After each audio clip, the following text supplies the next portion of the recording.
ఇది వరంగల్ హైవే. ఈ దారిలోనే గట్కేసర్ ఉంది. అసలు ఈ వరంగల్ హైవేలో ఎందుకు ఇన్వెస్ట్మెంట్ చేయాలి సార్? ఒక్కటి చూడండి సార్, వరంగల్ హైవే అనేది దాదాపుగా హైదరాబాద్లో ఉన్న చుట్టూ ఔటర్ రింగ్ రోడ్ చుట్టూ దాదాపుగా మనకు 9 నేషనల్ హైవేస్ ఉంటాయి. ఈ 9 నేషనల్ హైవేలో ఒక్క నేషనల్ హైవేనే వరంగల్ హైవే. వరంగల్ హైవే వచ్చేసి NH 163 ఎగ్జిట్ నెంబర్ 9లో ఉన్నాం మనం. ఇప్పుడు మనకు కనబడేది ఎగ్జిట్ నెంబర్ 9. ఇదే గట్కేసర్ ఏరియా మొత్తము, దాని పక్కనే ఉన్నాము.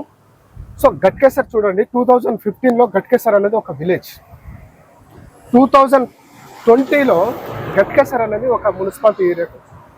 ఈరోజు 2025, 2026లో చూడండి, గట్కేసర్ అనేది GHMCలోకి కన్వర్ట్ అవుతుంది. అంటే పాస్ట్ 10 years ఉన్న రేటు ప్రజెంట్ ఉన్న రేట్కి చాలా వ్యత్యాసం ఉంటుంది. అంటే దాదాపుగా 5,000 ఉన్న 2015లో ఈరోజు 2025 వచ్చేసరికి 50,000 రూపీస్ పర్ స్క్వేర్ యార్డ్ అయిపోయింది. తర్వాత ఈరోజు 2025 చూసుకుంటే రేపటి రోజు వచ్చే 2030లో మీరు ఒకసారి అబ్జర్వేషన్ చేయొచ్చు. ఒకసారి ఇమాజినేషన్ చేయండి, మీకే అర్థమవుతుంది 2015లో ఉన్న సినారియో, ఈ రోజు ఉన్న సినారియో రేపటి రోజు ఏ విధంగా మారబోతుంది. అంటే 2015లో ఒక విలేజ్, రేపటి రోజు ఒక మున్సిపాలిటీ, తర్వాత రోజుల్లో ఈ రోజు గ్రేటర్ హైదరాబాద్లో క్రియేట్ అయిపోయింది. మీరు ఇంకొకటి విషయం కూడా అబ్జర్వ్ చేయాలి, గట్కేసర్లో ఈ రోజు లింగంపల్లి నుంచి డైరెక్ట్గా గట్కేసర్కి MMTS రైలు నడుస్తూ ఉంది.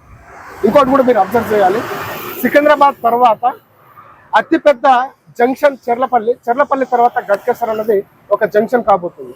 ఎందుకు కాబోతుందంటే దాదాపుగా విజయవాడ నుంచి కానీ, ఖమ్మం నుంచి కానీ, వరంగల్ నుంచి కానీ టోటల్గా వచ్చే ట్రైన్లకు ఒక మెయిన్ పాయింట్ అనేది గట్కేసర్ కాబోతుంది. సెంట్రల్ గవర్నమెంట్ వాళ్ళే దాదాపుగా 400 నుంచి 500 కోట్ల రూపాయలతో గట్కేసర్ నుంచి బీబీనగర్ టు భువనగిరి టు రాయగిరి కమాన్ వరకు మనకి ఇంకొక MMTS ప్రాజెక్ట్ తీసుకురాబోతుంది. అంటే గట్కేసర్ అనేది మీరు సెంటర్ ఇప్పుడు చూస్తూ ఉంటే ఆల్రెడీ బ్రిడ్జ్ కన్స్ట్రక్షన్ జరుగుతూ ఉంది.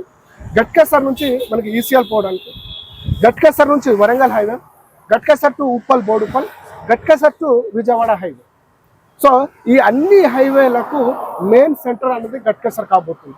సో వరంగల్ నుంచి వచ్చే ఫ్లోటింగ్ మొత్తం సిటీలకు ఎంటర్ కాకుండా ఆపే ఏకైక ఏరియానే గట్కేసర్.